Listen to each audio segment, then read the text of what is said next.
Greetings, ladies and gentlemen, this is Callistophilus, and today I thought I would bring you something a bit different. Namely, I will be giving you my full playthrough of Die by the Sword, with my thoughts on the game tangled right on top of it. It's a bit different of a format than just to do a review on the game, so if you like this kind of long playthrough with some thoughts sprinkled on top of it, let me know and I shall keep doing this. But back to business, please grab a cup or a bottle of your favorite liquid beside you and enjoy. I will be going through the game on PC platform as always, but this time be aware, there will be spoilers as it will be a spin on the playthrough format. An extremely brief overview of the game would be that it is a third-person action-adventure game developed by Treyarch and published by Tantrum Entertainment on the 28th of February 1998. The game's twist here is that you can freely control your character's sword movements, which might make for an interesting swordplay. As they say, you live by the sword, you die by the sword. So how it all comes together is that you have multiple options for sword control in the options menu. I chose the virtual simulation with keyboard, which makes me direct my character with the usual WASD, but control the sword with the numpad keys. It does sound very awkward and feels so as well, in the beginning at least. But once you get used to it, it's not the worst thing that could have happened. Movement and jumping are also a bit of all over the place, but more on that later. For a quick summary of the whole combat system is that, well, as you might expect, it is clunky. Extremely clunky, and mostly you will just be doing a stupid strategy of running around the enemies, waving your sword like a moron, and hoping that eventually the opponents will either die of your knife cuts or boredom. What I do like about it very much is that there is a dismemberment system. And if you want to do so, you can use your opponent's limbs as weapons. I know, it is useless, but it is an awesome feature. Also, huge props to the cheesy, over-the-top voice acting in this game. This main hero throws one-liners from left to right, and they're gloriously over-the-top macho lines. But that is it for the brief introduction. Let's just jump into the game and we'll cover the other aspects as we go along. So our story begins on one night as our hero was hanging out with his, what can be presumed is his love interest, named Maya, when the wolf people arrive to lure the night away, only to kidnap the lass. Obviously, Mr. Dangerous goes straight after them into a cave, which entrance collapses right after he enters. And that is about it. That's where we begin our quest of rescuing our damsel in distress. And then the game crashes. Well, it's not like it's the most stable of the old games out there. So right after the crash, I noticed that there is no manual or quick saving options. Everything in this game relies on autosaves. Now, I am not a big fan of those, but as they are rather frequent in this title, it is kind of acceptable in this case. As I made my way through the first dungeons, I also got myself a minion of sorts. After getting rid of his mom though, weird. He doesn't really seem to do anything but just yap around and tag along. Oh, well, still better than adventuring alone, I guess. Yet, as we strolled along the caves, the little one did lead me to a secret room behind the waterfall where I found a potion. So I am grateful that he has proven his worth for existence. Not much further into the game, I also noticed that these guys, well, I shall name them pigmen, they suck. They tend to take a big chunk of your health and they're not that good to deal with. Come to think of it, the whole enemy roster in this game sucks. But that is due to clunky controls, and also that is kind of the whole niche of the game. Well, the way to deal with them, I found, is for the most part you just circle around, waving your sword like a moron, as I said already. And, well, that is pretty much it. I guess it'll have to do for now. After rummaging through the jungle caverns, we see that pigmen, who are in alliance with the kobolds, have taken our mistress even deeper into the ruins. So as a brave knight we are, we follow them. Here we are introduced also to another enemy type. I do not know how to exactly describe them or what their names are, but I shall call them the Mantis people.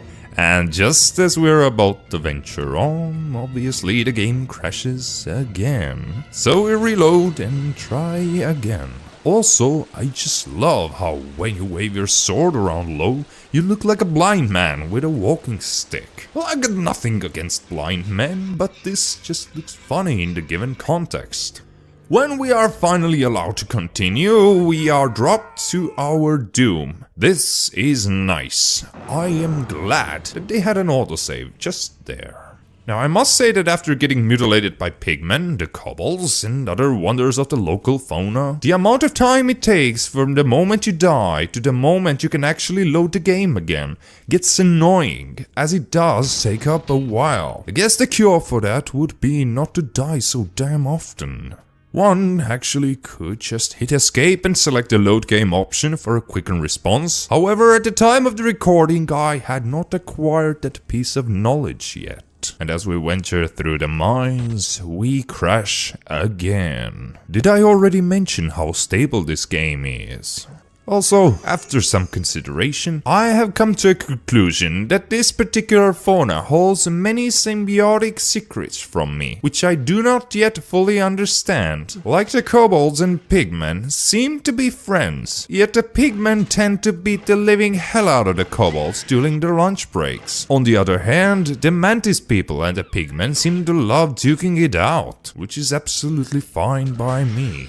Though they have been giving me a hard time so far, I think I might have discovered the effective methodology for eliminating the mantis people, which is by swinging the sword from up to down. But as my keyboard is not from the mechanical wonder type, this does not function correctly whilst I try to move around. So that leaves me with a rather hideous handicap. Or maybe it's the computer's way of telling me that this methodology sucks and I should find another. On the design side of things, why are there so many half-wall sized holes, which looks like they lead to somewhere, but through which I am completely unable to crawl through? Are they just teasing me with loot which cannot be accessed via earthly means? Surely not. No one would be that dickish. But of course, there just happens to be a shrinking potion lying around, like we would not have fit through the holes before. Okay, no matter. Let us roll with it. Also, need I say how masterful the camera work is? Isn't that just soothing your soul? And that is about the time where this journey starts getting on my nerves. If one cannot manually save, then please make sure that you do your autosaving correctly. Here I am, left with almost no health at all, having to run through ridiculously horribly designed mazes only to come up to a fight, where even the slightest mistake will cause me to wait, load the game, and go through the damn maze again. This here is not fun, and is one of the reasons we have manual saving and quick saving capabilities nowadays. As a side note, the person responsible for these tunnels should be fed to the kobolds. So after some minuscule adventuring, we end up back normal and slaying an ogre. Now we're off through the barrel to something to which looks like a ceremonial palace or a place. Seems like our mistress is about to get sacrificed. What a pity. What's even more of a pity is that I was at full health, but they dropped me off into a fight, which I left with exactly 1 HP. Thank you. That was exactly what I needed. If you think the Dark Souls was hard, you better give this one a go. The controls found here make Dark Souls game look like an arcade mode with baby wheels, or an introduction to die by the sword. And so we die. And die. and die we shall again. With a sprinkle of death.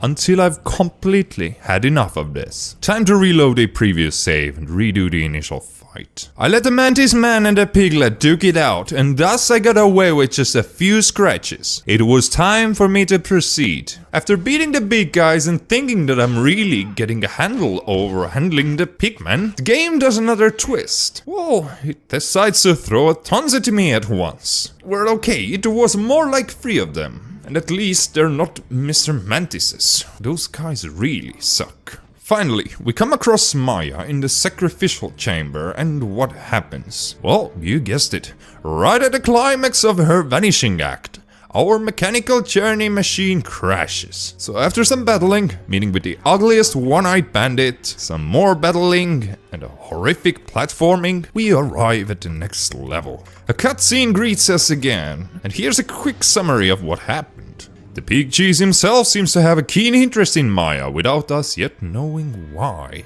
A wolf dude manages to run into a room only to get himself killed by a green lad, which can probably be credited to being on the lower end of the natural food chain. And we arrive at the Lost Temple, this time without crashing the game. In this level, looks like the focus is more on the puzzle solving and avoiding traps than combat, which is a nice change of pace. I am not sure about the spinning blades though. They don't exactly feel very inviting. Also, you can try to fry yourself into a McNugget in this level, if that's what you're into. The general objective here seems to be covering up the ominous looking stone heads by solving puzzles, which would otherwise kill you instantly. And just as I said, it's more about solving puzzles this time around, I met the lava golem. How lovely. After a brief discussion with him, using our blade naturally, we also encounter an invisible enemy to chat with and a block puzzle which involves some acrobatics. In case you didn't already notice, then this game has issues with the movement. And dare I say that it has one of the worst jumping mechanics in the world. I kid you not, just look at it. I was not trying to fail here. This is how bad it is. Just to make it clear, when you press the spacebar down, it makes the character duck and be ready for jumping. When you release it, he jumps. If you want him to grab a ledge, then you press and hold C for Charlie. Sounds easy, right? Well, not with these floaty controls. It's a hell on earth or in the dungeons. Luckily, you don't have to do it extremely often. And of course, we crash the game again. And then we do more jumping. When we finally make it past the previously covered up dragon heads, we have to fight Mr. Invisible, which is actually pretty easy in comparison to other encounters that we have had during our adventure. After our inevitable victory, we journey on and discover a huge black ball, which we absolutely need to touch in order for us to die. And then, ladies and gentlemen, more platforming. Yay. After all this stupid platforming, we meet our new enemy type.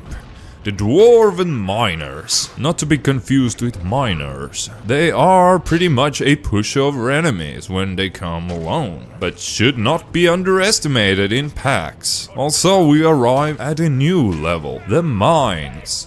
At first glance, it looks pretty bland, brown, just like most of the game has been so far, but let's not sing before we know the lyrics, right? This level's objective seems to be destroying the big laser machine in order to proceed.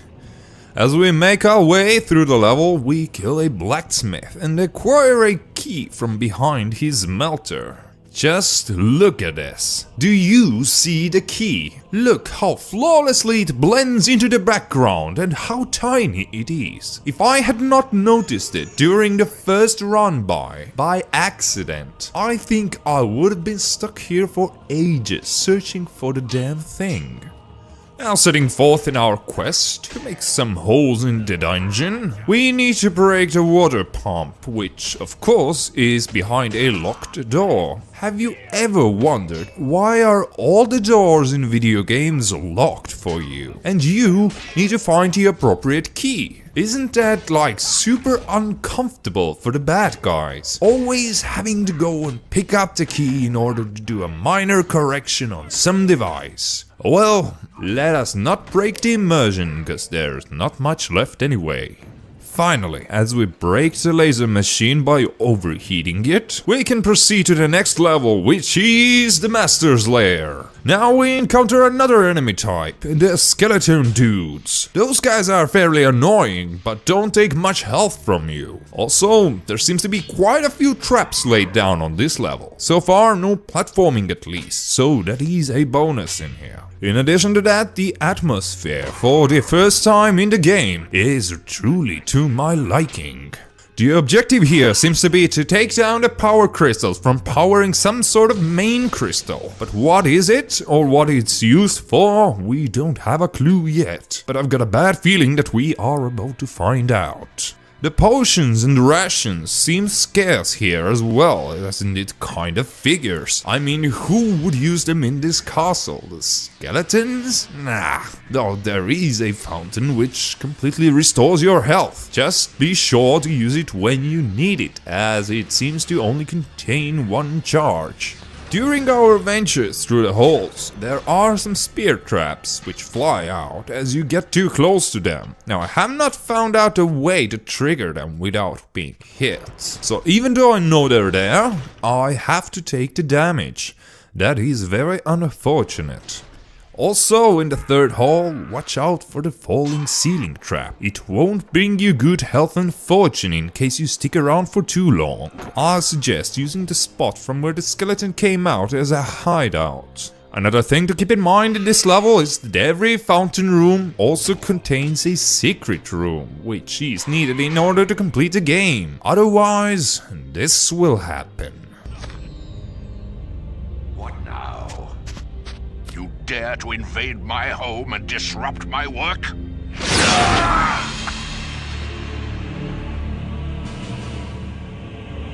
So after we clear out every power crystal from the secret rooms, we can finally head on over to face the Big Cheese himself. But like that is going to happen. He will tell us that he is weakened at this point and his minion Changa will be our host for tonight.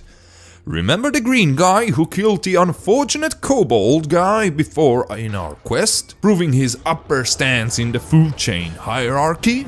Yeah, that guy. Well, he does not put up much of a wordy battle, to be honest. It is very easy to dodge his attacks and handle his health issues thanks to the elevator in the middle of the room.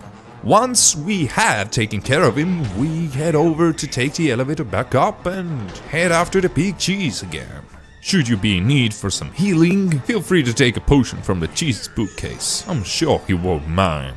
And of course, then we shall also crash the game at least once while we're at it. But when we do get to the next level and do not crash the game, it is time for the grande finale. Or should I say, the minimale finale. I kid you not, the last boss battle is probably the easiest part of the whole game. You just need to get up the platforms, preferably as fast as possible, and start hitting the crystal, which we now find to hold Maya captive. Yes, we just completely ignore Mr. Big Cheese altogether. He has got nothing to do with any of this as of right now.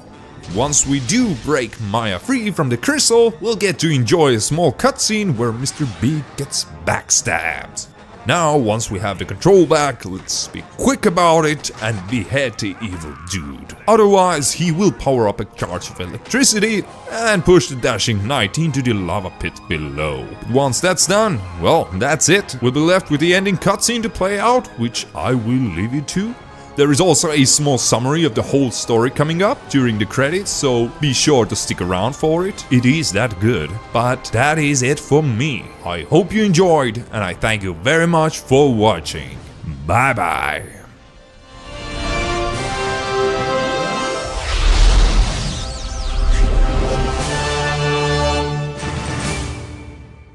Hell of a night, eh, lass?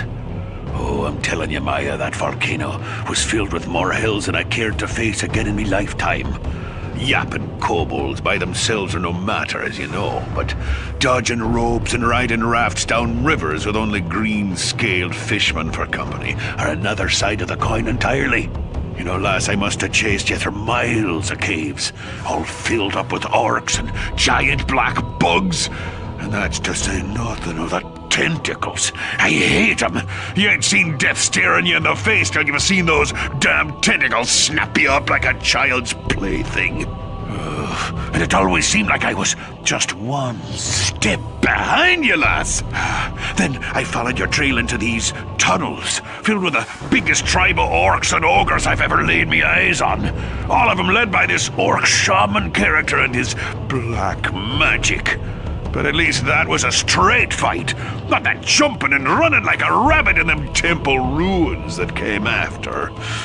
I mean, there was this infernal child's puzzle with blocks rising up and down with this hidden switch tucked all snug and cozy in the bottom. This jig under and over the top of these pendulum blades. And then this damned invisible warrior with a blade himself as long as me leg that I had to kill 3 times at least before he finally gave up his ghost. Oh, lass, I scraped through there by the skin of me arse, hoping to take a moment to rest. But then having to fight another cave filled with beasties and dwarfs, all with scimitars large enough to geld even a man with ogre-sized balls. I killed them all, you know. Wrecked their machine. They finally crawled into that sorcerer's black castle. No sign of you, of course, lass. Not even a trace. Just those damn floors crackling with lightning and spears and crypts filled with the walking dead. All the while I was running from hall to hall trying to shatter that wizard's damned crystals enough to weaken him, only to be suckered by a friggin' pit and forced to butt heads with a green devil with a sword for an arm. Now granted, lass, you were with me at the end. And you saved our hides, I'll give you that. But it was me who had the lion's share of the burden, butchering me way through the volcano to rescue, and precious little reward for me efforts. So next time we make camp, I'd be grateful if you'd be a bit more on your guard so we wouldn't be bushwhacked by a handful of kobolds again. All right, lass? Oh, lass. Come here. Come over here.